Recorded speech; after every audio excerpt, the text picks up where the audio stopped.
Hello.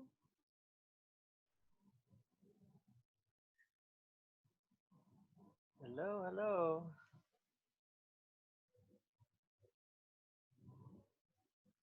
Hello, hello.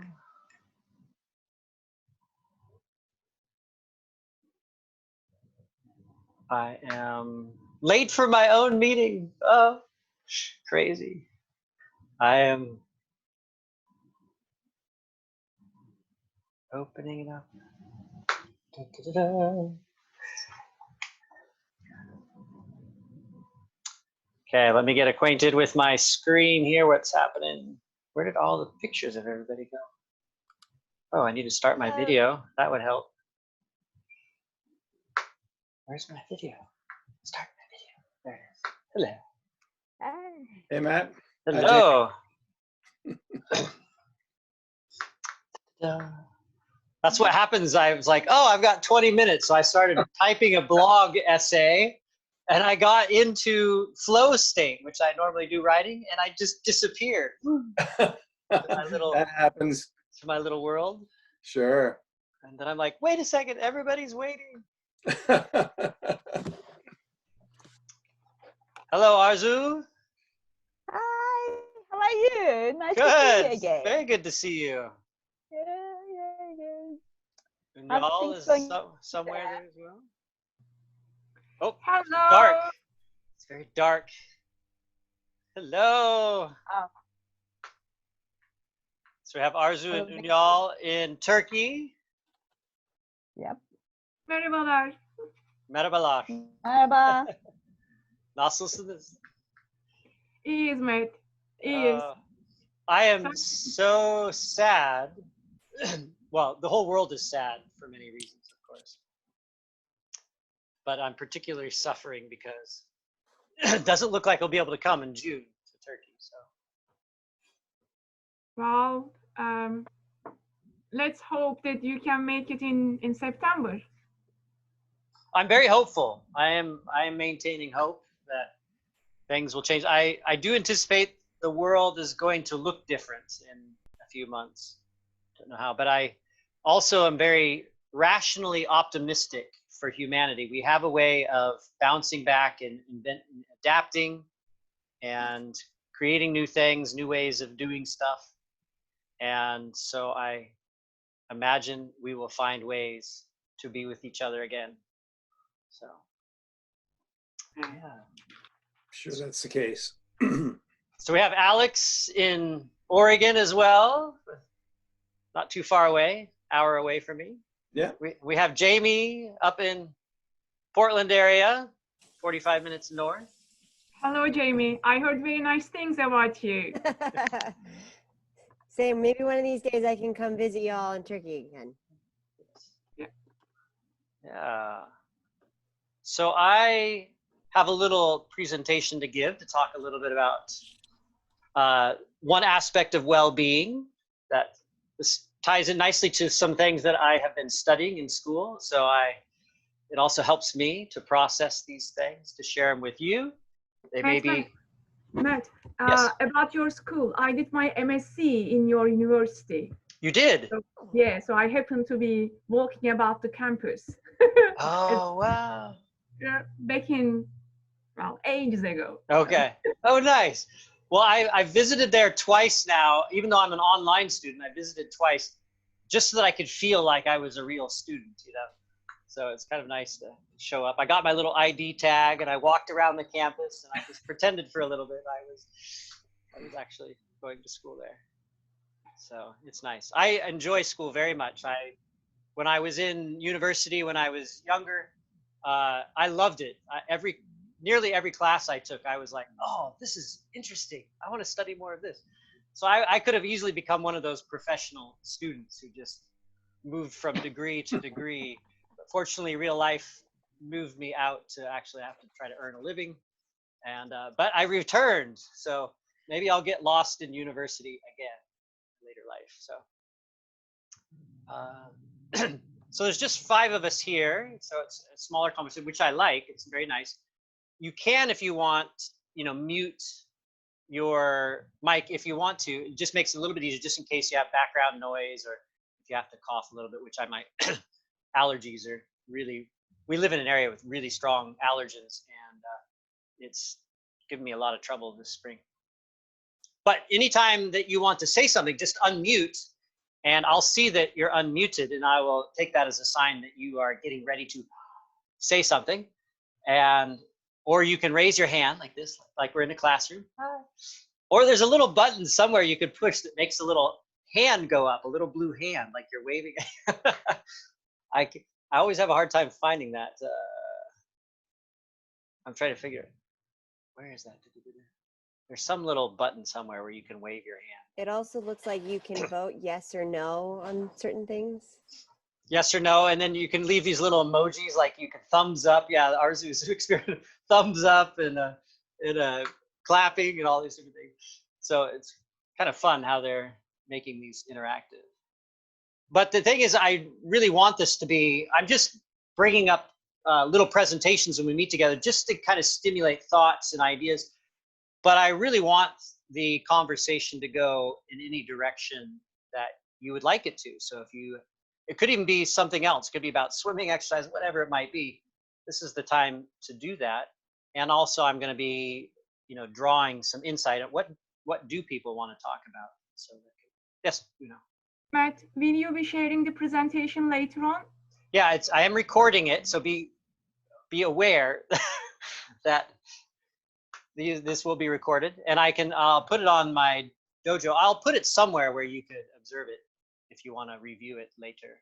And any notes that I create, I'll make those available to you as well. So now let me pull up my, okay, I'll be able to share my screen. And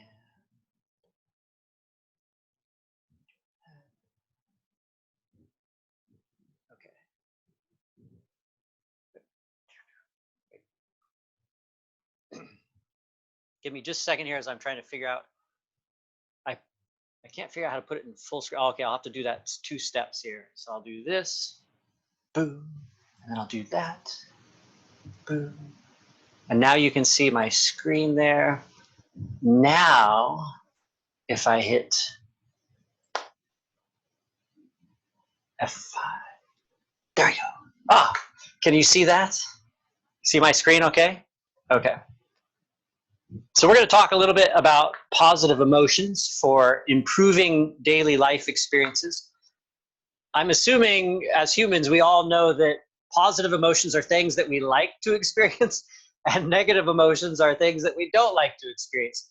But in the view of psychology, both positive and negative, in the view of biology, both positive and negative have their purposes.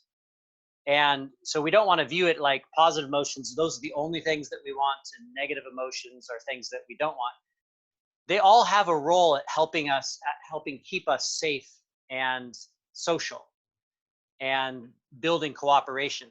And so we do want to respect the whole range of feelings as they come, and they all have meaning for us. They all tell us emotions give us important information about what's happening inside of us and what's happening with ourselves interacting with our environment. So as we focus on positive emotions here, I just want to have that in the context of knowing that all emotions are important for us. And especially at this time where we may be experiencing stress in a different way than we're normally at. You know, there's a level of social stress, because our whole communities are operating differently, our countries are operating differently. There's a great deal of uncertainty. And as well, just our lifestyles now, many of us are completely or nearly trapped in a small space. And depending on how friendly your companions are, that could be a great thing or it could be a really tough thing. I know Jamie has a couple of cats who are absolutely delighted that their humans are now trapped in the house so they can do whatever they want with them all day long. So moving forward here, there's 3 main areas that we want to look at when we're thinking of well-being, or even more specifically psychological well-being. We have positive feelings, we have positive thinking, and then we have positive behaviors. And you can see I have those 3 boxes, and I have little arrows between them, and they go both directions because they tie into each other. When we have positive feelings, the feelings are actual electrochemical changes inside the body. And when those changes happen, it changes the way the brain is functioning. Some parts of the brain are suppressed, other parts are opened up and become more active. And so our thinking processes are influenced by the feelings that we have in the body. And then positive thinking, when you're thinking in a certain way, certain parts of the brain are operating and other ones are not, then it urges us to behave in ways that align with that positive thinking. So our behaviors are altered as well. Influence, I like to say influence, because it doesn't mean bam, instantly changed, but there becomes kind of like a pressure, a positive way to move behavior in a good direction. But then obviously, once you engage in positive behaviors, that can also change the way you think, and it can change the way you feel. So if we view this as like a little bit of a merry-go-round, I can't remember the name of the playground equipment. You know, in the playground, there's the thing that spins around. It's a large plate, and children can jump on it, or adults can jump on it as it spins around, and you use your foot to push on the ground to make it spin. We call it a merry-go-round.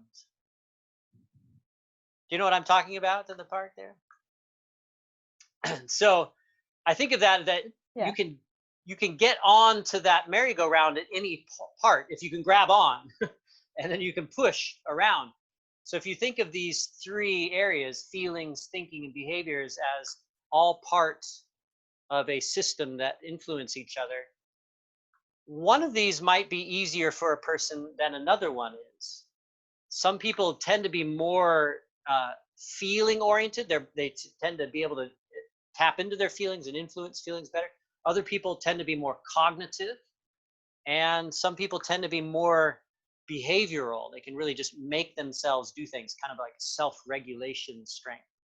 And so I want you to think of, are you a person that's really strong with feelings, and feeling, not only are you pushed around by feelings, but you know how to trigger feelings to happen. Like, for instance, I used to, back when I was in college, I used to listen to music like some people take drugs, because I would have certain music that would just pump me up and other music that would bring me down. And I'm a very melancholy person. So I like moody music, things that are very emotional. So I could use music to like really shift my emotions. I was very flexible emotionally when it came to music. And then positive thinking, I think that's a person that just is really good at directing their thoughts and channeling their attention in chosen directions. And of course, then there's people who are strong with their behaviors, at setting routines and being disciplined and choosing activities and denying other activities. So here's a question for each one of you. Just with the descriptions I've had in mind, which one would you feel like you tend to be stronger in? So that would be an invitation to turn off your mute. And let me get my water here. Thinking for me. Yes. We'll talk more through it here too, just in case if it doesn't make sense yet. Then we'll... For me, behavior. Behavior, okay. Yeah. I've always been pretty disciplined about everything. Yeah, I can see that in the way you are. Yeah, definitely in the way we've interacted and all that you work on. Very strong in the behaviors, yes. I would say feelings, but Matt, I was thinking, or I was inclined to think that we first think and then we feel something.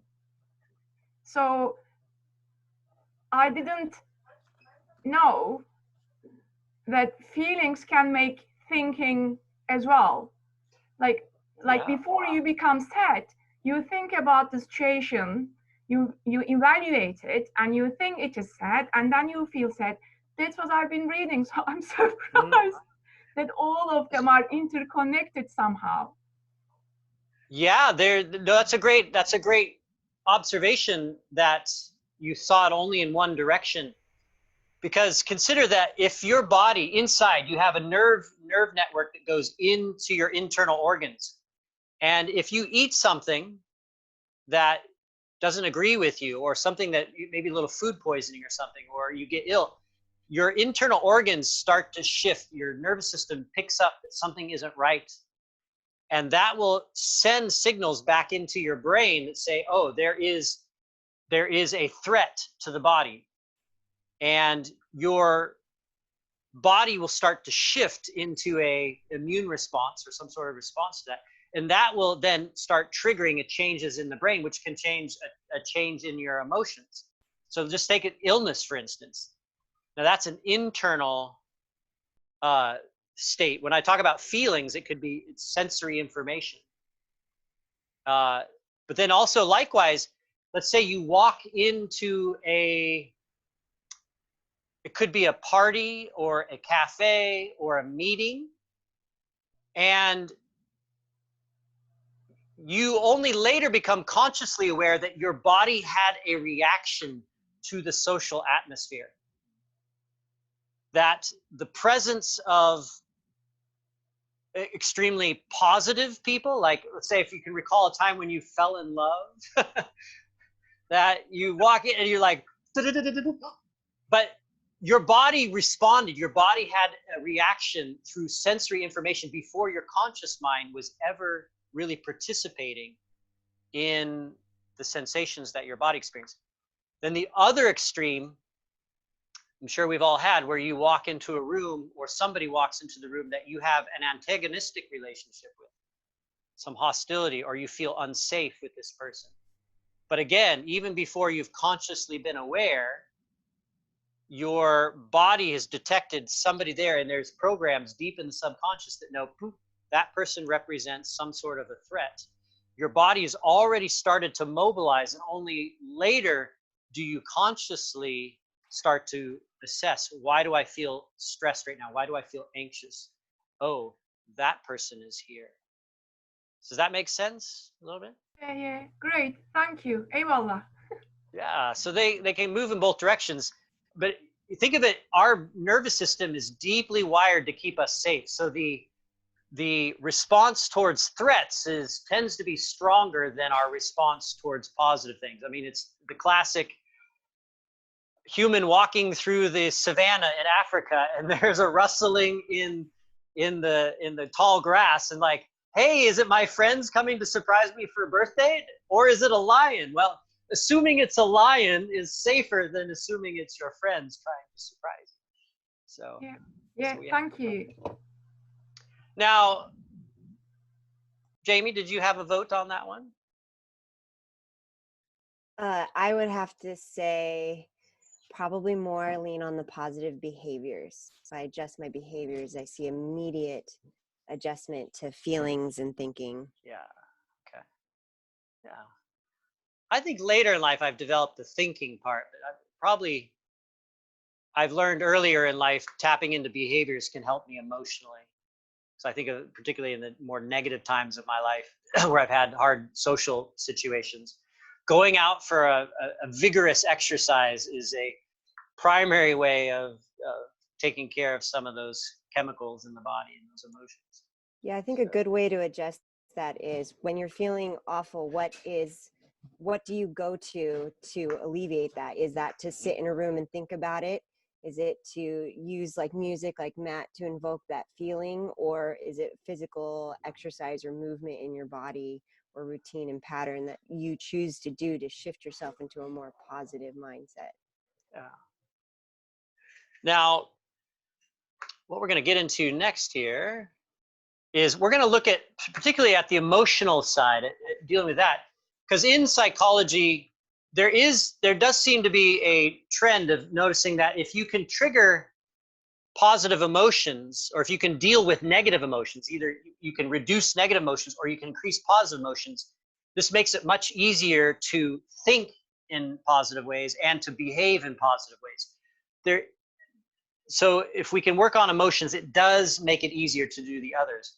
But nonetheless, many of us, either through the way that we're made naturally, the way we're wired, or through our training or socialization as adults, we become better at working on behaviors or on our thinking patterns. We develop a strength in those areas. But in my view so far, it seems that there's several theories that really point to the importance of working on our emotional state. And of course, this is what a lot of therapy, if you go to a psychiatrist or a psychologist, this is a lot of what therapy is oriented around, is helping people right now, sitting in that office or in that meeting, start to feel better about what's happening in their lives, which then opens the door to being able to do something about life. So I wanted to share with you one particular theory that's gained a lot of traction. It's very appealing. It has pretty good support behind it. It's called the broaden and build theory of positive emotions, with Barbara Fredrickson is the primary researcher there. Let's see, did I? Just checking here. I had, oh, there is a chat. Okay, just checking here. I was making sure somebody else wasn't joining in. I get these little chimes and I'm like, oh, what was that? So if we look at just negative and positive emotions, according to broaden and build theory of positive emotions, when we're experiencing negative emotions, this has a tendency to narrow in the brain. Certain sections of the brain are suppressed and other ones open up, and it has a narrowing effect. So let's say we're facing a situation, a social situation that is troubling, problematic. And when you feel negative emotions, we tend to narrow our range of options down. The options of action available to us that we see that are available to us narrows down to a small range of options. So if you can think about it, any time where you've been very angry at somebody, you know, we could think of, oh, I either want to punch them or I want to run away and cry, or, you know, scream or something. It's like we just have we only see two options for dealing with this frustrating person. And then it also encourages us, negative emotions encourage us to move away, to avoid unpleasant things. We're driven to avoid the negative or to flee from it. And so avoidance behaviors are things that are urged from negative emotions. So then on the other side, the opposite side, we have positive emotions. And those, when we are feeling predominant of positive emotions, those tend to open up our brain. Different sections of the brain start functioning, other ones are suppressed. And then we become more open to a wider range of action possibilities. And so you can have both negative and positive emotions at the same time, although there is some tension between them in certain areas. But they do generally feel that positive emotions and negative emotions operate on their own, what should I say? I'm thinking of the technical terms, but they operate on their own circuits, so to speak. So you can have a mixture of both. But there's something called the undoing effect that I mentioned there at the bottom of the line. They do notice in research that when you, in the midst of a hardship, in the midst of a unpleasant situation, those people who are able to trigger positive emotions are able to undo the effect of negative emotions quicker and have less lasting impact of those negative emotions. Whereas if you have another person who feels negative emotions, but they really aren't good at triggering positive emotions or don't have the means available to do that, those negative emotions tend to kind of start to shape and create more lasting impact on the person's thinking and on their behavior and on their health, the health outcomes. So there are people who are just naturally more able to conjure up positive emotions in the midst of various situations. And then there's other people who just are not very good at it, but it can be learned. This is the thing. Learning to trigger positive emotions is something we can learn to do, and we can get better at it. Everybody kind of has a starting point based on their genetics and the conditioning of growing up. But for wherever we're at, somebody's higher, somebody's lower, everybody can make some sort of progress moving up. There are limitations to that, apparently.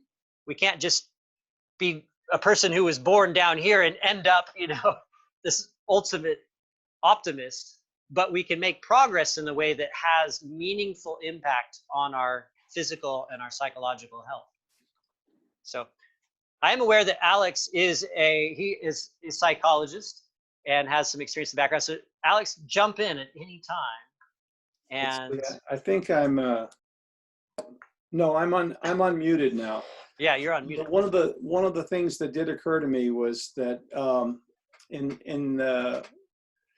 the course of our discussions about training for swimming, one of the books that you expressed some interest in, and I believe had read and were recommending, is the oxygen advantage. Mm-hmm.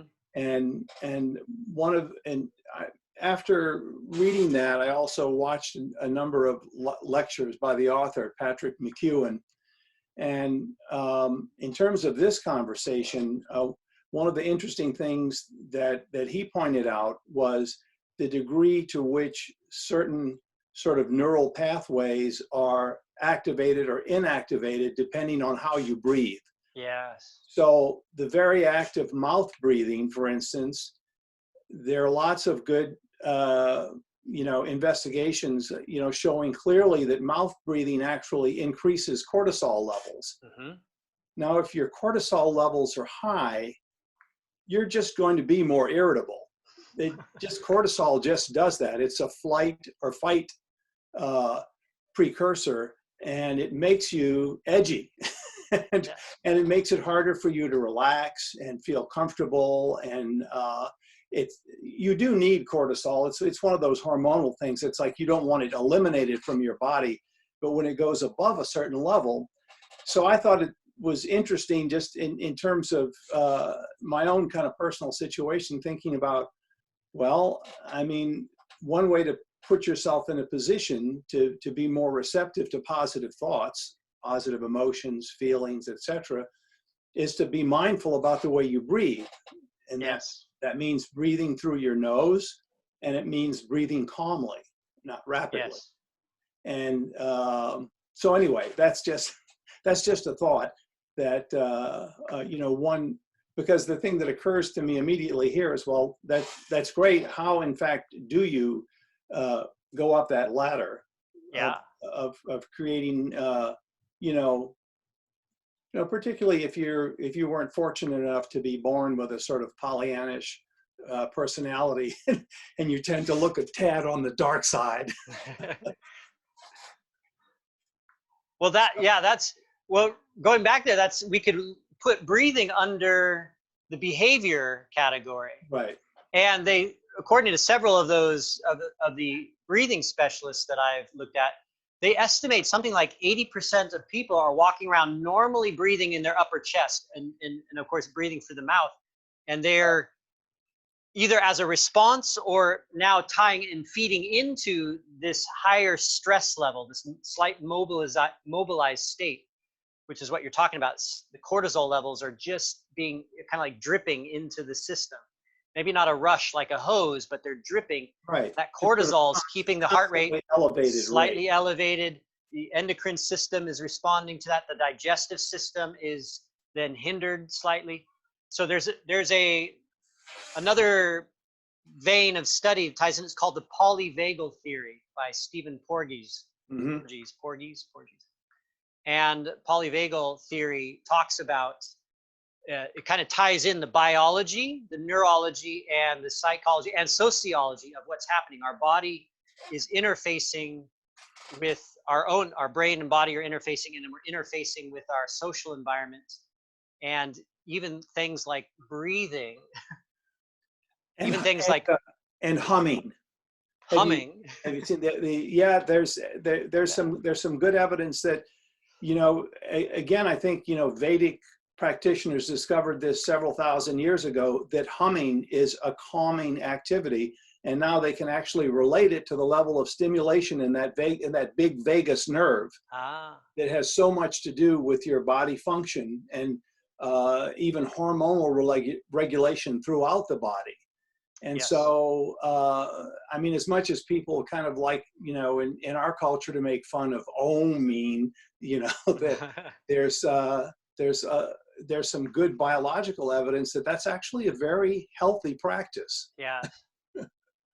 Yeah, I mean, these practices stuck around for several thousand years, probably for a really good reason. For a reason, yeah. Just humans have a tendency to get rid of things that don't actually produce, you know, real results in some way. So as what Alex is bringing up, everything ties into it itself. So that right there, behaviors tie into emotions, emotions tie into behaviors. They go back and forth, affecting each other. In general, though, when we're feeling these positive feelings, positive emotions, that we tend to want to approach things. Our general motivation is going towards something that's good instead of trying to move away from something that's bad. That also ties into motivations. You know, are we, as a person in a particular goal, motivated to avoid a consequence, or are they motivated to receive a positive, a pleasant reward? So again, these things are all tying in with each other. Let me get to that. There we go. So just there can be a short or a long list of emotions depending on which list you look at. So I pulled up some of them. This is not meant to be exhaustive, but I wanted to just draw up a list on each side just to give us kind of an idea of what kind of emotions. On the negative side, anxiety. Anxiety is kind of like a general sense that something's wrong, but not very clear. Fear, it tends to be something that's very clear. I'm afraid of that. So that's more distinct, more acute than anxiety. Anger, disgust, guilt, shame. Guilt could be defined as I have violated my own value system. Whereas shame is I have violated the social value system. Other people are upset at me. Guilt is like I'm upset at me. And shame is other people are upset at me. So that could be a difference there, slightly different. One way of looking at those two words. We could probably add other forms of negative emotions there. But one thing I want to point out, there is what we call high activation emotions, and there's low activation emotions. And this is something I've learned recently and really appreciate this distinction in. Because sometimes we only think of emotions in terms of things that we feel really strongly about. But there could also be things that are kind of low, but just as important. So if we look over on the positive emotion side, you have joy, enthusiasm. Yeah, those are really high energy, high activation emotion states. But then there's calm, contented, feeling serene. These are low energy states, but they're just as positive. And to a person like me, or people from, we might say, more Eastern cultures, the low activation positive emotions tend to be more valued and more pursued. You know, you can think of it like classic Zen or a Buddhist monk, you know, it's like, you know, just calm and serene. Whereas in the West, especially in America, we're like, yeah, come on, party, let's go. And that tends to be viewed, that extrovert form of positive emotion tends to be more valued and recognized. So I just want to say that we want to validate that there are high activation and low activation. There's a wide range of ways to express being positive emotionally. And it may not look, for introverts, it doesn't necessarily look the same way as it does for extroverts.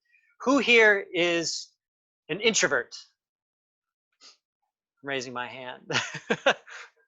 So, and you can be a little bit of both. I think my wife is both. And then, okay. And then if somebody's just totally an extrovert. So for those of us having to isolate, introverts, when we're ordered to isolate, not a big deal. It's like, hey, I got books. I've got stuff to work on. I have a journal. No problem. I can meditate. It's great. So, like I said at the beginning, negative emotions have their role. And we can all think of, there's good times to be angry. There's times to rise up and to be moved to defend something that's wrong, defend some, or confront a situation that's wrong. It's time to be disgusted. There's a time to feel guilty. And there isn't even a time probably to feel shame too, when we violated the rules, the social rules that keep us connected. And we need to recognize those when we're feeling them, because they're giving us information. Either something's happening with me in my environment that I need to pay attention to and fix, or my perception of my situation is off and I need to work on my perception. Then we get over on the positive side. Now, these are the emotions, though, that when these emotions, and again, that list should be longer, but when these emotions are triggered, that's changing things that are happening in the brain, and it's making more available to our perception. We're able to see more possibilities. We're able to see more, we feel more energy to pursue things, to take risks, to go after things that previously, under negative emotion state, we're not willing to go and face or to try.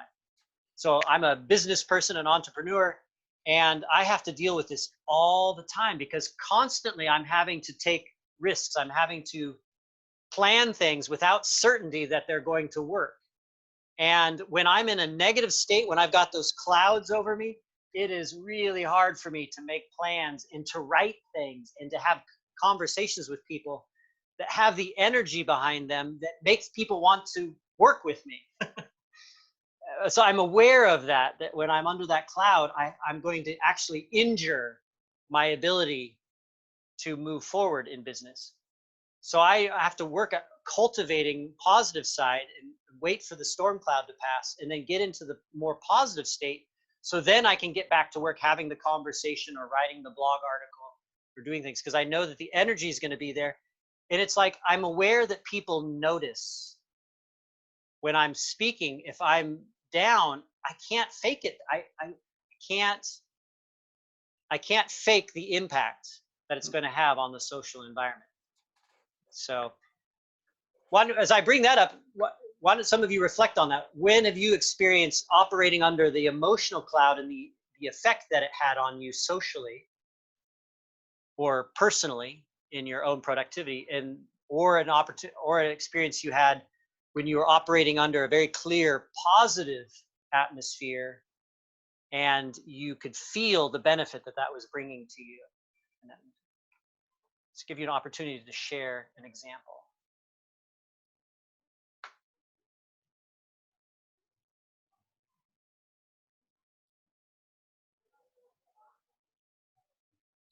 Well, I could, but I don't want to talk too much. I mean, I've already I'm unmuted. That's fine. Jump in there.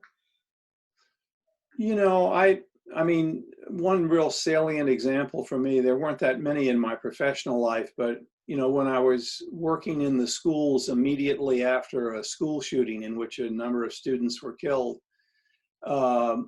professional behavior became really challenging. It was hard to, it was strangely, or for whatever reason, I mean, it was harder to interact, you know, because you were just, you know, in the midst of these kind of emotional storms, and everything seemed very dark at the time, and it was hard to give people comforting advice, and hard to deal with people who were, you know, even more challenged than you were in that particular situation emotionally. So that certainly came to mind. And you know, that was something that was one traumatic event, but it was something that endured and only receded very gradually over the period of several years.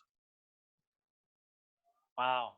So, I mean, and it wasn't constant. It wasn't constant. It was just one aspect of functioning, that whenever you were dealing with a situation, I mean, you know, what happens in that kind of situation often is that is that everyone feels much more at risk. And so even for several years after that event, I had to deal with people who were pretty certain that they had a student in their class that was going to shoot them or shoot someone. Wow. Okay. And and that's completely impossible to predict, and you can't. Yeah. And it's very hard to make people feel safe when they have that kind of a feeling.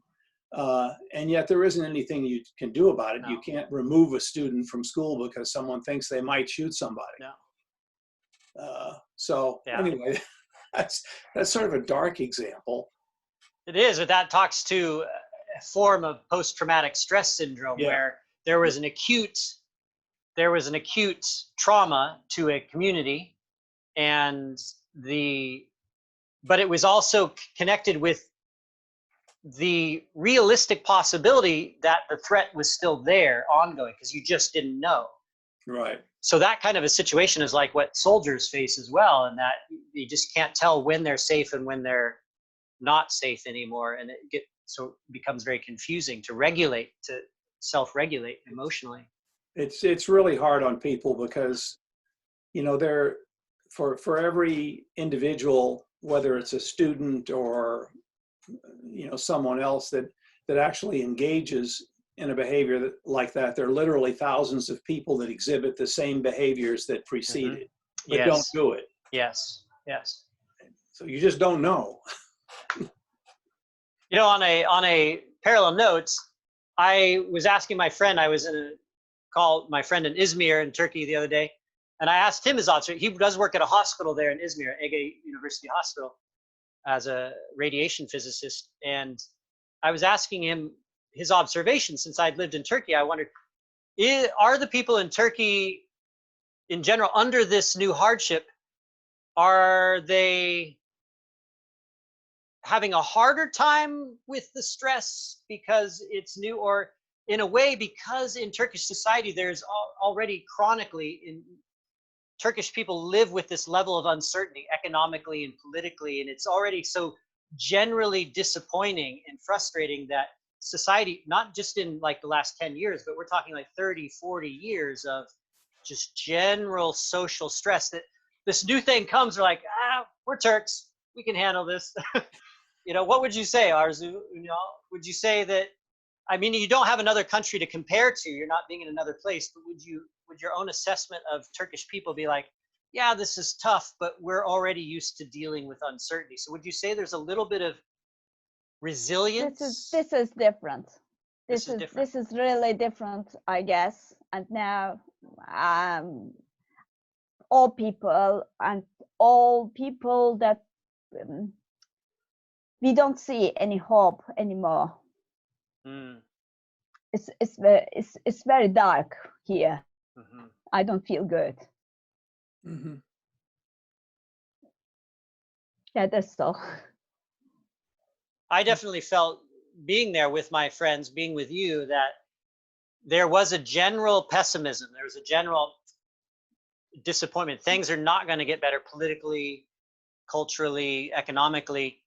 But then what I did observe is that people put more effort into the things that do bring joy, being with their family, being with one another.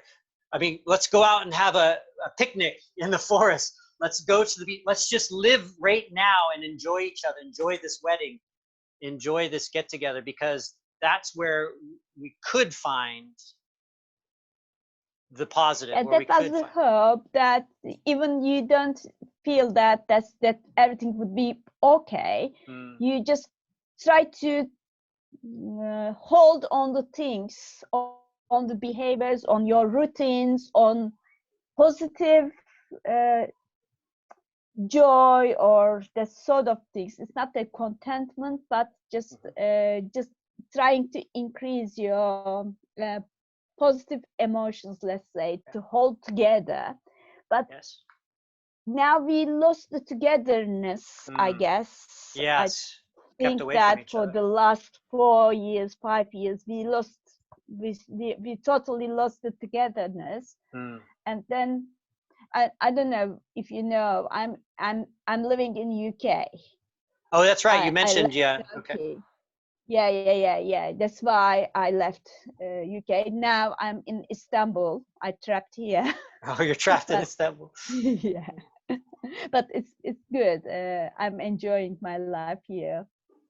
Okay. Yeah, and yeah, I guess we had hope, a sort of hope that things will go better, things would go better, and then we were just we were always blaming the political part of it. Mm-hmm. And but I don't think that it's not only the politics, and we lost being a nation, we lost everything else. If I go on talking, I would be more pessimistic. Mm-hmm. Should better stop now. So more than ever, not only does this current pandemic put us all in a challenging situation emotionally, psychologically, and physically, uh, it's compounded by other circumstances that we may find ourselves in. So in Turkey, there's a whole social atmosphere that is very frustrating and very discouraging. And then other people that are trapped are dealing with illnesses already. And now they're in a situation where they're already been physically vulnerable. And now this pandemic is coming, which makes them at the highest risk of death from the coronavirus. So there's undoubtedly different people can be experiencing a unique mixture of discouragement and emotional challenge right now. I'm going to move to the next slide. Quickly here, what I was getting at with all this, with our little interplay of these things, is that positive emotions, they set us up to have a better array of thoughts. And when you have a better array of thoughts, we have a greater possibility that we're going to engage in behaviors that increase our resources.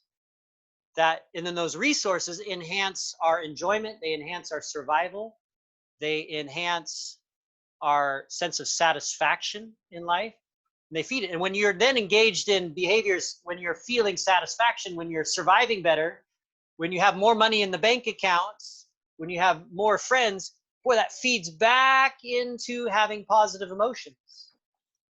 And you start to have a higher average level of positive emotions, which then again feed back into positive thoughts.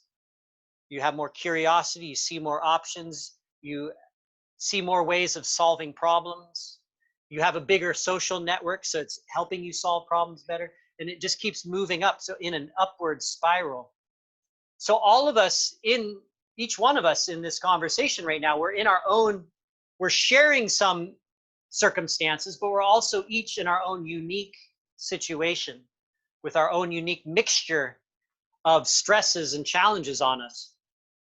But what we want to get to, the take home, the practical application for this, is what can we do in our situation to start to stimulate and make a little bit more positive emotion available to us, make it more frequent, just to kind of open the door a little bit. Because if our world is this small, even just cracking it open a little bit more will start to open up more possibilities. And then as we open up more possibilities and we take steps on some of those things lead to outcomes that start to improve our health and improve our energy and improve what we have to offer other people who are struggling. So it's not just about ourselves. When we are able to take care of ourselves, then we can turn around and start helping others as well, just with the energy we have, or we can teach them these techniques or whatever. So again, the positive spiral is not just a selfish or an individual thing. As it opens up, it enables us to start having an impact on the people around us. And sure enough, many people around us need us right now. They need us to lend our energy and our courage and our hopefulness to them. So here's a little list that can kind of get us thinking. And so as we go down through this, I want you to think, and maybe even make a list right now, type it out or on a piece of paper. You could just start to write down ideas of things that you could do personally, things that appeal to you that you could do to stimulate more positive emotions. So the first one on the list is just simply looking for positive sensory stimulation. So we're talking about the 5 senses and just looking at things that are beautiful or pleasing. And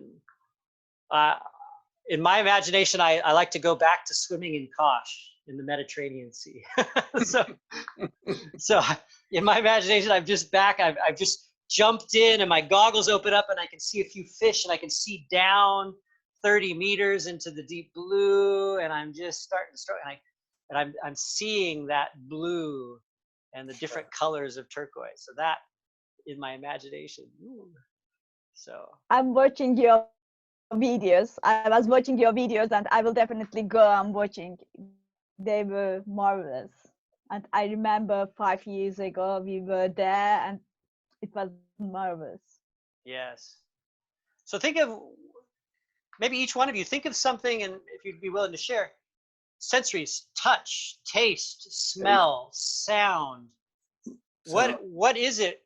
Maybe bring something that brings you immediate emotional reward when you interact with that sense, with that particular stimulation. What would it be for each one of you? A hot shower. I was going to say I love showers, and you know, even though I've struggled with so many different aspects of the mechanics, I love the feeling of moving through the water. Yes. Just the way my body feels supported and the water moving over me when I'm in the water. It's just really nice when I'm not frustrated with a particular aspect of my stroke. Well, it feels wonderful. I'll tell you this, Alex, this morning when I was taking a shower, I sat under the spray and I'm like, oh, I miss floating. So I was like, all right, I have to set a date that I'll fill my bathtub up full of water and just try to suspend myself and let my head, you know, go under where your head is kind of supported, and just meditate in the float. I'm a mermaid. I need to be submerged on a regular basis. So yeah, it's been hard to not have that. I really miss that. I really miss that feeling. Yeah. If I had clean water, a lake or river somewhere that I could go jump in, I would sneak through the woods. I would climb over fences. I would go at night. I would go find it if I could. Yeah, it's going to be possible to go outdoors around here soon and be sort of comfortable. Yeah. So sound, listening to music. Music. There might be certain kinds of music that just really make you feel good. Unal, were you going to say something? Yeah, I was going to say, I live in a very central part of Istanbul, and now there is not much traffic. Oh. So most of the time, I can listen to the birds, like when I'm studying, when I'm sitting at my desk. So it's nice. I would say birds. I'm hearing seagulls, the seagulls along the Boaz. Is that what you're thinking of? The seagulls? Yes. Oh, small birds, tiny birds. Small birds, yeah. Tiny birds. Yeah. Or doves. Mm. Mm-hmm. Yes. Yeah. But seagulls as well, because I live by the sea, so seagulls too. Okay, how about who's doing any comfort eating, savoring some particular dishes? No. a little bit, yeah. I eat too much chocolate under the stress. I went and got the chai mix like Gail does, your wife, Matt. So I don't usually have that like ever in years, but on occasion would go to Starbucks and get a chai latte, and I've been indulging in that at home. So savoring through one of the senses is one of the well-established ways psychologically. It has great, strong scientific support for it. Savoring something through a sensory experience is a really good way of stimulating positive emotions. Obviously, we can do that in the next section here with savoring an experience that has all the other components involved with it. But savoring a good piece of chocolate or a cup of tea or coffee that has a really good flavor to it So listening to music, as we mentioned, looking out and seeing a view. We're fortunate we live with big trees in our backyard, and then a park next to us with big meche with oak trees and fir trees. And I really appreciate that because I grew up with forest around me, and it's hard for me to be in a cityscape and live there. So I can look out our kitchen as I'm washing dishes or whatever, and I'm always staring out at the green.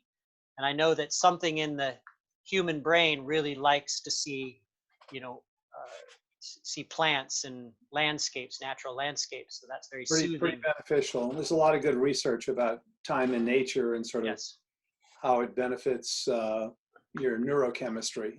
I've spent a lot of time gardening during our time of isolation. So I go out in my yard and even just sitting on the ground and weeding, which seems like an unpleasant task to a lot of people, but it's very comforting to me. And it's quiet. I can hear the birds. There's not much traffic. Yeah. Very nice. Again, I think there's something in us that likes to be in the dirt, and to be in the nature. The smell of it. And I recently heard that in the dirt there is some bacteria which has antidepressant effect on us. In fact, they are now trying to make use of these bacteria in antidepressant tablets. Dirt pills. Yeah, apparently you can even. I could just go out in the backyard and take a teaspoon. Yeah, you can even breathe them. You can even get them through breathing, and that is why we feel good when we walk about in the parks, in the green areas.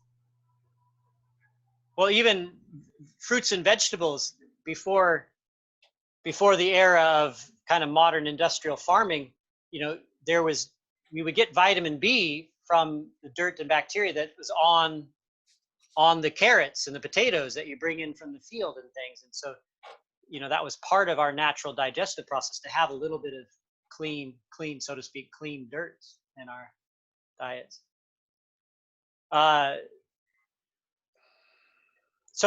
We see on savoring there, let's think through the positive use of imagination. I'm using imagination in the sense of, in your brain, you're either recalling the past, or you're cognitively dwelling on the present, or you're anticipating a future. So using that, our imagining capabilities.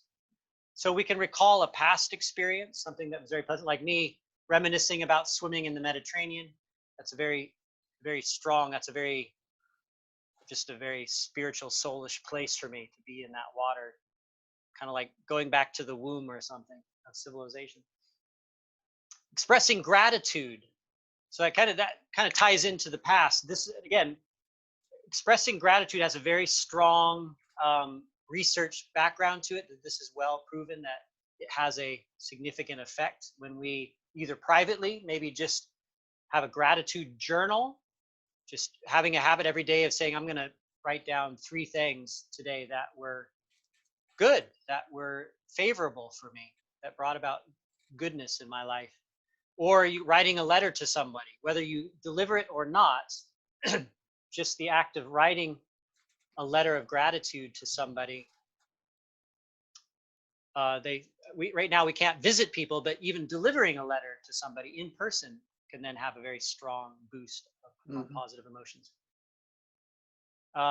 Savoring an experience in the present, I already mentioned that, but on sensory level.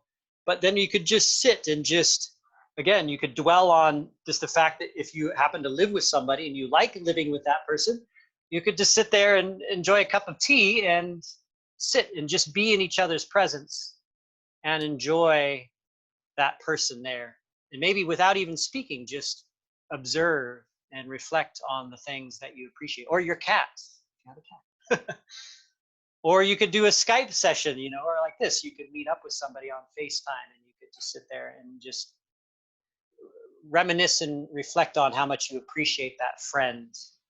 So obviously right now it's a time for us to reach out to friends and check on them.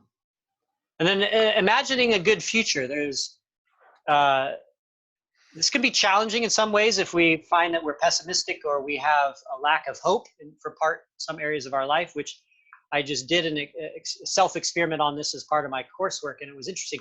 90% of my anticipated future was positive, and one aspect of it caused me a little bit of stress. And so I kind of spent the rest of my project examining that stressful part and just seeing what I could learn from that and what I could do to improve that, that part of my anticipated future, to feel better about it and make it more likely that I would end up at a good outcome that I was seeking.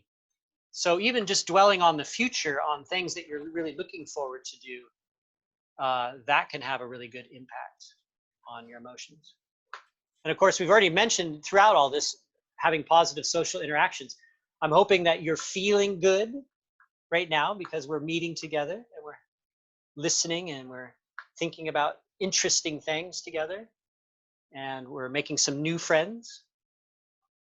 So just think right now, who could you reach out to that you haven't already? Anybody that comes to mind? Fred, I keep a list here of people I need to make sure I check in on, see that they're doing. I'm a list person. Half of my brain is on pieces of paper scattered around. So social interactions. As I mentioned in the original email to you all, doing this with you is therapeutic for me as well. Just being able to come and open up, have all of your familiar faces come and I can see you. I like teaching. It makes me feel good to teach something. So, and it makes me feel good to have people that want to sit and listen while I'm teaching something. So this is one of my forms of therapy. And then of course, we've all have a common thread because we like to engage in health building activities. So that fourth thing on the list is thinking, what can we do to the activities that immediately, not down the road, a reward, even though they will give us a reward down there. What activities do we that give us a reward in the act of doing those activities? So I want to hear some of your examples. What are some things you like to do that immediately give you reward? Health building activities, or you would like to be doing? My great discovery that's helped me get through the sort of coronavirus isolation and the closure of all of our pools is that I was doing some investigating about running, and I came across this Japanese physician who is a big advocate for something called slow jogging. And I've been a runner in years past, not as an athlete, but as just sort of as a health and fitness runner. But I was also more than a couple of times injured because of my running activities, with stress fractures, back problems, etc. And so I was looking for a way to get back into running that would sort of protect me and yet allow me to get some of the benefits. And this slow jogging has been wonderful. I go for a slow jog pretty much every morning for about 45 minutes to an hour. And it's very satisfying. There's some good research actually that it produces more endorphins than effortful running. And the recovery is almost immediate when you're done. You're not tired, but you feel very good because you do get a runner's endorphin rush from doing 45 to 60 minutes of this. And yet there's very little stress on your knees. And when you start off, it's at a pace that's almost as slow as walking. But you have to be patient to do it, I think. Yeah. But I love it. I feel great after I'm done. And every now and then my dog looks at me like, why are we going so slow? Can you hurry up? It's because I'm old. So anyway, that's what I've been doing, along with some calisthenics and whatnot. I try to do stuff to keep up my climbing muscles because the climbing gym is closed too. So I can't go rock climbing. So I do some things to work on my grip strength and pull-ups and that sort of thing. But that's me. Do you have a 2-story house by chance? I do. I have friends, climbing friends, and at some point they end up building something they can climb on in their house somewhere. they then put Actually, poles or something. Yeah, I've them thought off the about ground. that, and I've had friends in the past that built climbing walls in their garage, you know, and I have a hangboard, which Yeah. work on your finger strength with your hangboard, but I haven't gone that far, but I really miss it, and hopefully it'll return. I don't know. Our climbing gym may go out of business. It's having so many struggles. Yeah. So. I mean, this is definitely our businesses are going to struggle, and some are going to go out definitely. But yeah, climbing. We all still need to stay in shape, and this is going to urge people to really, you know, what do you have with you that you can do to keep yourself in shape? You have your own body weight. You have your own environment. Just a lot of body weight. Yeah. I'm actually trying to do a little yoga, but it's not your. I don't come by that naturally. I don't tend to like to stretch. Yeah. Much. But I think it's a really good thing to do. So I'm trying to do some every day. Now, Unyal, you might have. I think you and I were on the same page with this because I know that you're into nutrition. But as a person who pays a lot of attention to my food, and I'm nearly vegan most of the time, I spend a lot of time preparing my own food. I make very simple food. I don't get into elaborate recipes and things. I'm content with pretty simple food, but nonetheless, there I am, you know, making my oatmeal porridge, mixing ingredients in the morning, and then I'm cleaning up. And there I am in the afternoon making a large salad for myself and then for the rest of the family for dinner. And I do all the grocery shopping. So I'm very mindful of my food and the preparation of food and rinsing the fruits and vegetables. I might be listening to a podcast or doing something else, but nonetheless, I spend a lot of time on nutrition and on preparing foods. And it just it reinforces my concern and my appreciation for the cleanliness of food and the goodness of the food that I'm eating. And I derive more satisfaction out of knowing that I'm able to make little adjustments to continually move my diet in the direction that I consider ideal. So I'm deriving through the practice of buying, preparing, storing, eating, influencing my family. I'm finding a lot of satisfaction in just the act of it's great. Fueling myself and my family. What do you think, Unyal? Well,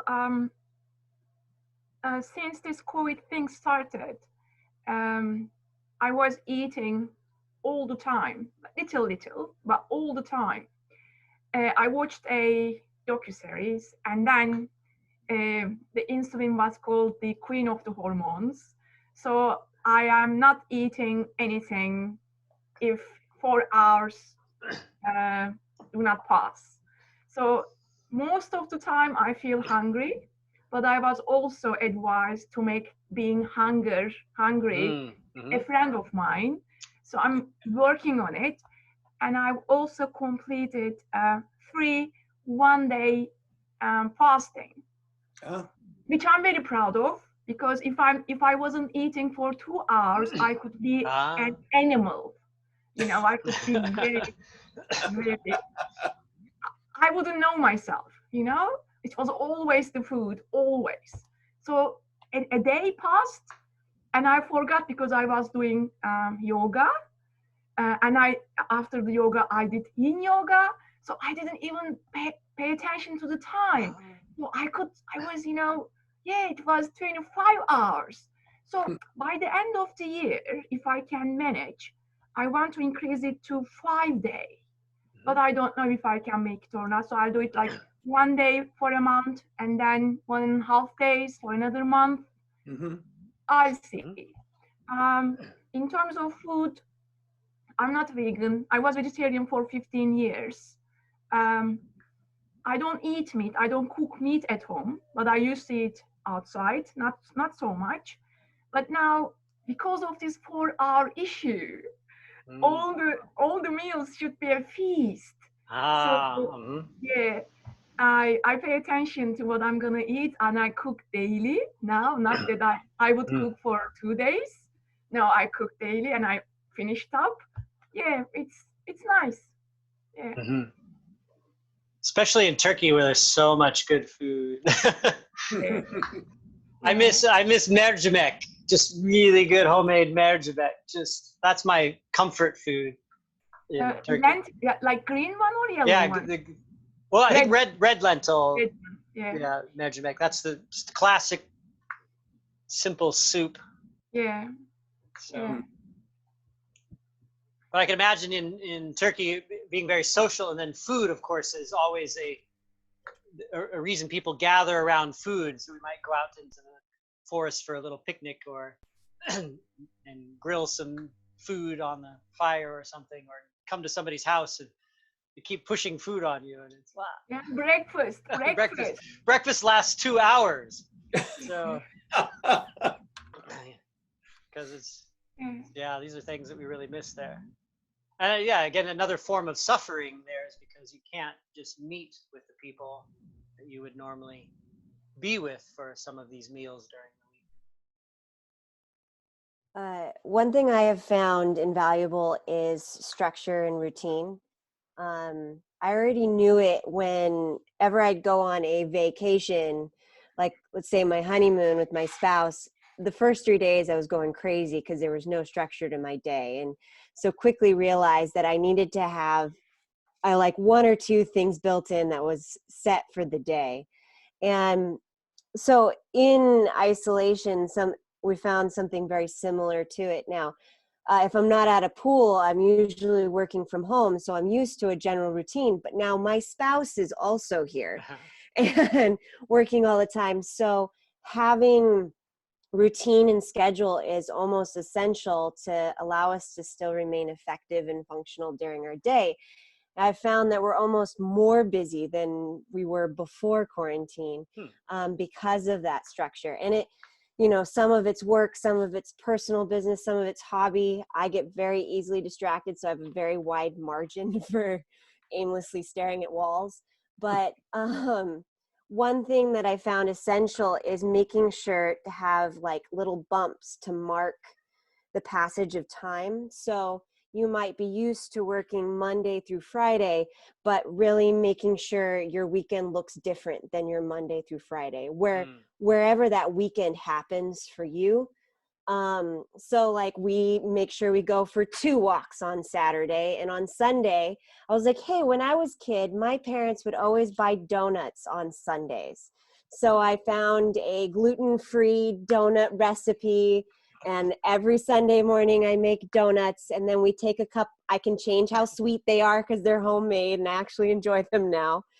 And I take a little batch and walk it over to my in-laws who also live in the same apartment complex. We leave it at their back door and wave at them. And but it having some of those punctuated time markers in my week has really helped settle the disruption of just endless time.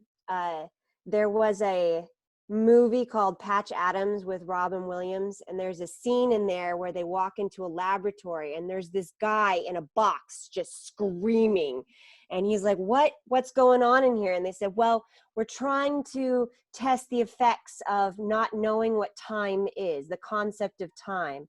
So the lights were always on. He didn't have the circadian rhythm in effect. He didn't have a watch. They didn't feed him at the same times. He had no concept of time, and he was going crazy after a few days. And the little pun in it is that the doctor slipped him a watch, and he's like, why is he all of a sudden quiet? And the man had hidden the watch around his ankle so the other doctors wouldn't find it, and he could finally sit there and be calm and at peace. And so I've kind of taken that little skit to heart, in that there is some sanity in making sure not only do you have your regular routine and rhythm, getting up at the same time, eating at the same times, exercising, so on and so forth, but creating moments of highlight that are different and break up the routine to help you kind of settle, like, oh, this is a whole full week. We've concluded a full week. We have one more to go. Okay, good. All right, another one. And it's just like if you were running or swimming, having those markers. Oh, I hit a 500. Okay, now I can take, you know, an easy stroke, or, you know, whatever you're going to do. The same thing you would do in your physical fitness, now you're needing to do as far as your distance endurance running in isolation. Yeah, routine is good. I'm even with my boys at home, they're 13 and 11. You know, we set up structure, and I've persuaded them that they'll actually be happier if we have routine. We have some structure to the day. We do the work we have to do in the first part, then they're free later in the day to do other things. So yeah, structure is very important. To have a little bit of both, just like we have a skeleton underneath all of our tissue, that skeleton holds everything up so that then we're free to move. If we had no skeleton, we would just be an amoeba oozing around on the ground somewhere. So as we've gone quite a few minutes here and we've talked through a lot of things, what are some thoughts or questions that come up, or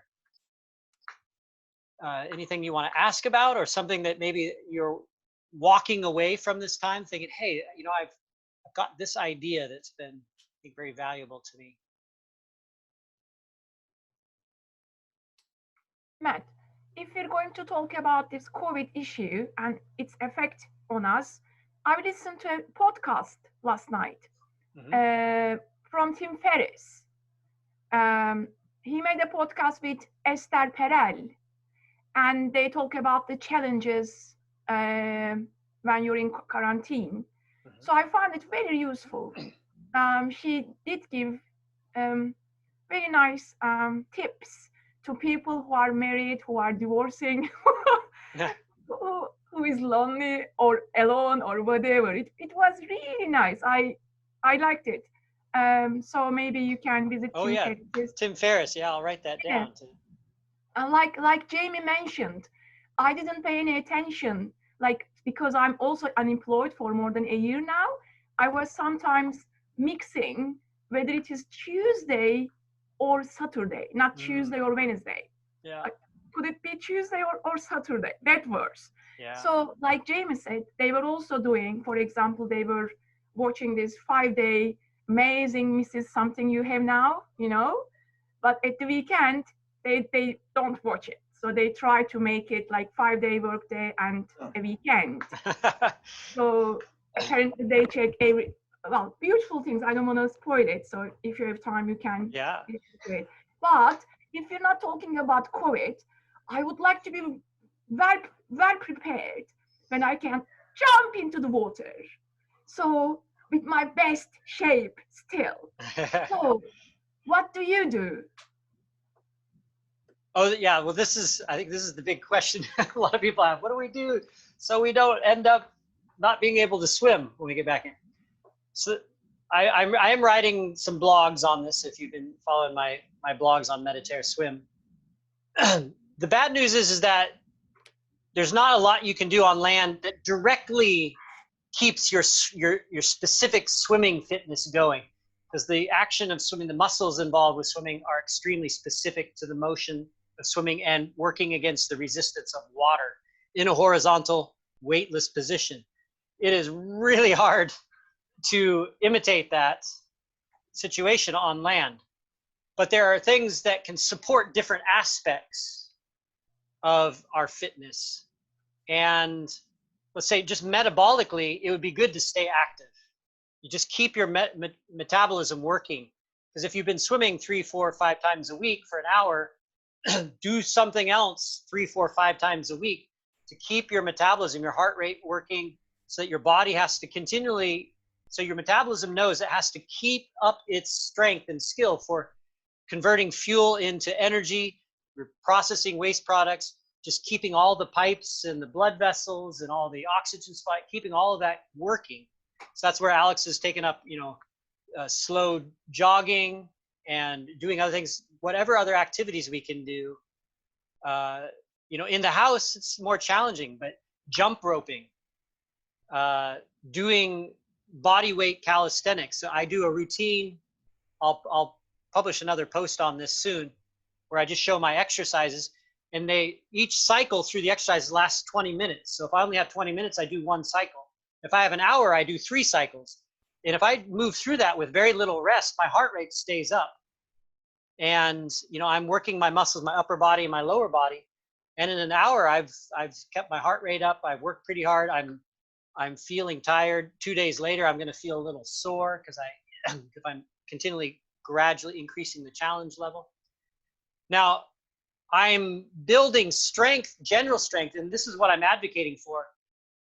Underneath all of our specialized fitness for running or swimming or climbing or whatever it might be, we need to have a general foundation of strength and conditioning.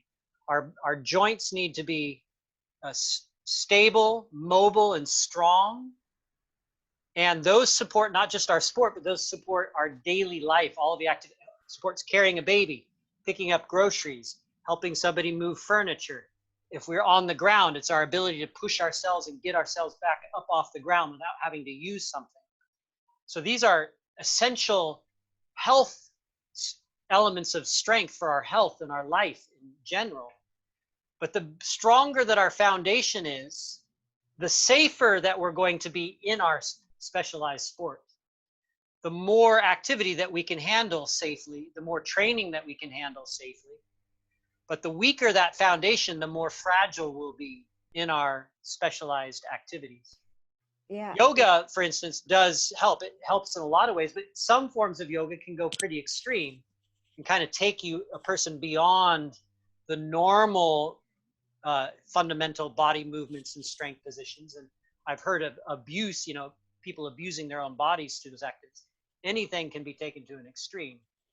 But so I advocate for this foundation. You can be working your general strength of your muscles in your hips, your legs, your upper bodies, particularly for women.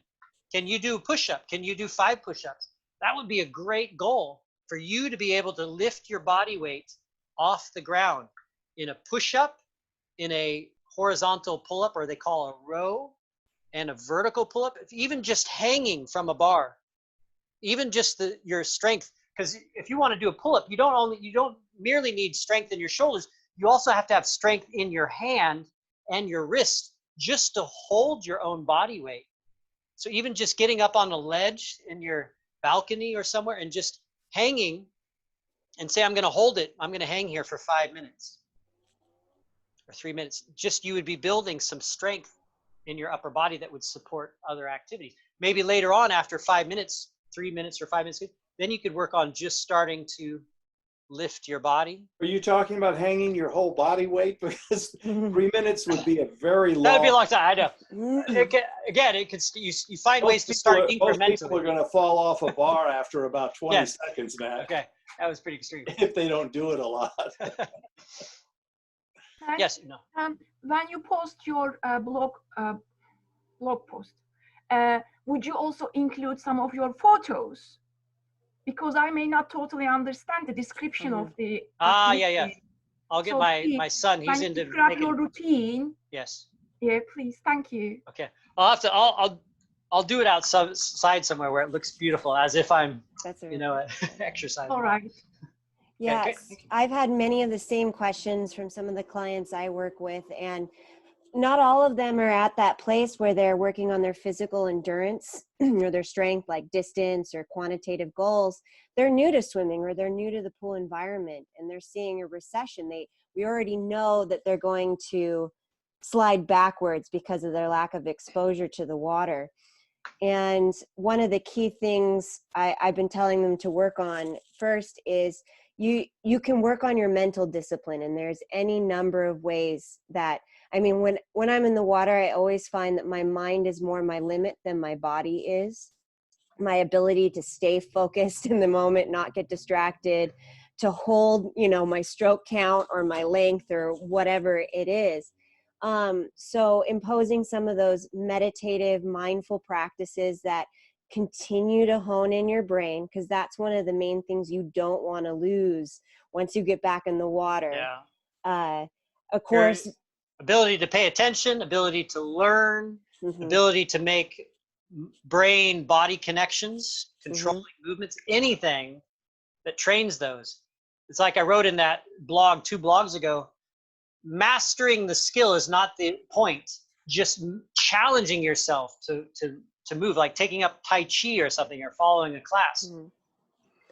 I'm watching 70-year-olds who are just moving wonderfully, and I'm trying to like, wow, how do I do this? But just the challenge that I'm making myself have to learn and make my body learn to move a new way, that stimulation is going to serve us when we get back in the pool. That your brain's just used to doing it already this whole time. And that is generic. That's strength of brain and body connecting to learn new movement is generic. It applies to all of our activities that we want to do. That would keep us strong for swimming. The other piece that I've been talking to Matt about is also the practice of coordinating your body, cross your body. So you might notice when you're in the water, one side follows commands a lot better than the other, or one side of your body is a lot stronger than the other. And so while we're here in the isolation, there are many household activities and things you do automatically with that dominant side. And you have the opportunity that when you're washing dishes, vacuuming, or sweeping, notice how you automatically pick up that thing, whether it be the dish or the broom or the vacuum or the laundry, and switch hands. And now work with that side of your body. And it will be difficult, but in that process, you're building pathways to not only communicate to that side of your body, but also strengthen up those joints and muscles and movements that you don't routinely use on that side of your body. So, I mean, everything we're saying as far as continuing to find ways to work on your cardiovascular, your breathing, maybe even using this time to isolate and work on your vulnerable areas. I have a vulnerable left shoulder and a left hip.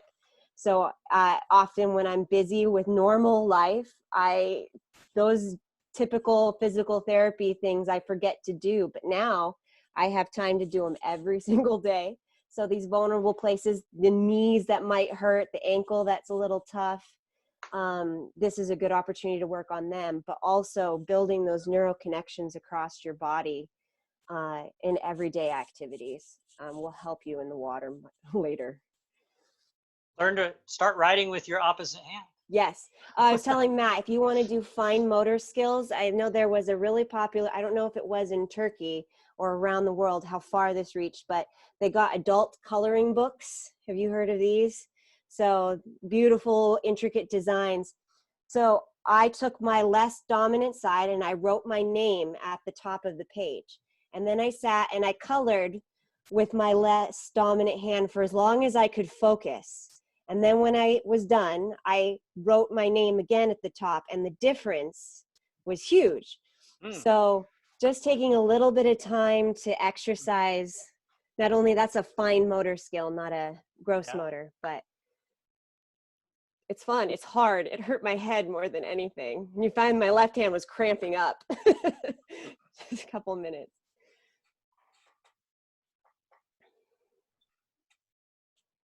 So in these conversations we're having here, this is just a taste of it. I came up with a topic to present. Do you like the idea of having a presentation? Maybe not taking up quite as much time as we did, but do you like the idea of having a presentation on an idea covering that? Or would you like to have more free form, just come with questions and we can discuss whatever questions that are on people's minds? I like a mix, both.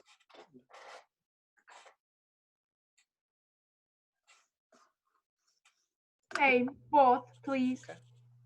It provides, I think, a framework if you don't come in with questions and you Yeah. didn't realize you had questions about. That's nice. Yep, same.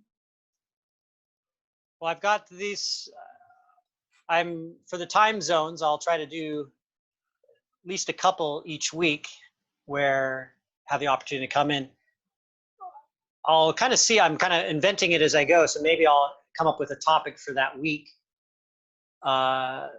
So maybe you could come in, maybe if you came in a couple times, maybe the topic would be similar, but then the discussion time and the people who were there would perhaps be different. So I've got to play with that to keep it original enough each session, so that if a person wanted to come multiple times, that there would still be something new and useful for that time. So it's very good to see you all. We've spent a nice. I have a question. Yes. Oh yeah. No, go to it. Okay. As you are the one who has introduced me, I believe us, to many, many ideas. Have you happened to know anything about this DNS, the movement issue? I think it's DNS, that you try to protect yourself, that you try to balance yourself in a different way. Have you heard about it? Yes, remind me the dynamic, what is it? I don't know. It's ringing a bell. It's is it out of Prague? Pardon me? Is it out of a school out of Prague, Czech Republic? No, I think at the moment Peter Attia is working on it with his private coach, a movement coach, that because he wants to live until 100 and wants to perform certain activities, he is reestablishing all these movement issues from the beginning again. What is it? Stabilization, dynamic neuromuscular stabilization. Stabilization, that's it. It was just on the edge of my brain. DNS. I can't speak to that specifically, but I remember the podcast where he was talking about something on this. And see, as we get older, there's one of the things that's very deadly for us is that we're losing strength and we're losing neural response time. And those go together. So they say that all of us are falling. We're going throughout our days and there's little micro falls, but we never notice them because our brain is so fast at detecting it and adjusting and catching ourselves that it doesn't look like we're falling and we don't notice that we're falling.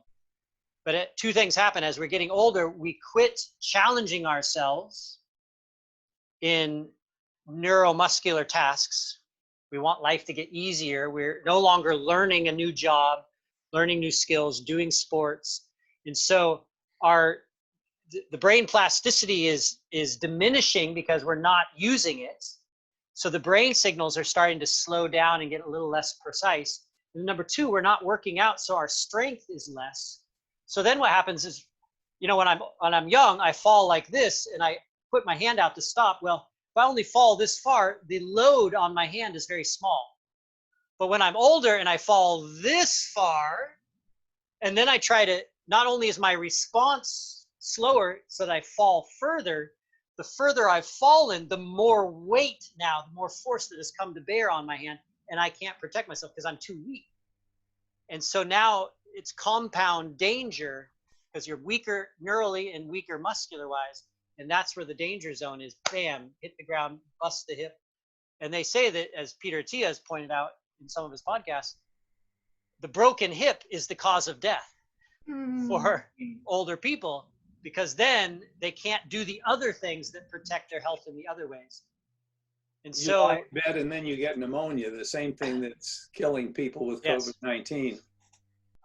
So but, a lot of that, I saw some interesting studies not that long ago that when anthropologists have looked at indigenous communities that with members that remain very active throughout their lifespan, the loss of sort of muscular strength is dramatically reduced. There's not a substantial loss of muscularity in older people that remain very active, even if they're not undertaking really gross challenges, like they're not training to run a marathon or do anything exceptional, but they're very active and they carry loads and they dig, they hunt, they do things, and they just don't stop doing them, and they remain in very good sort of physiological condition until they die of old age almost. Yes. So we just need to stay moving. Yeah. We need to stay using what we've got. So that's why I'm advocating for, as we're getting older, women, men, whatever, is that we remain able to move our own body weights in all the different kinds of basic human movements. picking ourselves up off the floor, being able to pick up objects, being very physical in our life, trying not to make things more convenient, taking the stairs instead of the elevator, and picking things up intentionally, being more physical about accomplishing our tasks. And of course, the learning part, we've got to keep stimulating the system to keep growing new connections in the brain. Absolutely. So learn a new language every 3 or 4 years. Yeah. Jamie, what's that app that you're using for Spanish? Duolingo. Duolingo? I'm using it for German right now. I'm going to Germany for a family reunion.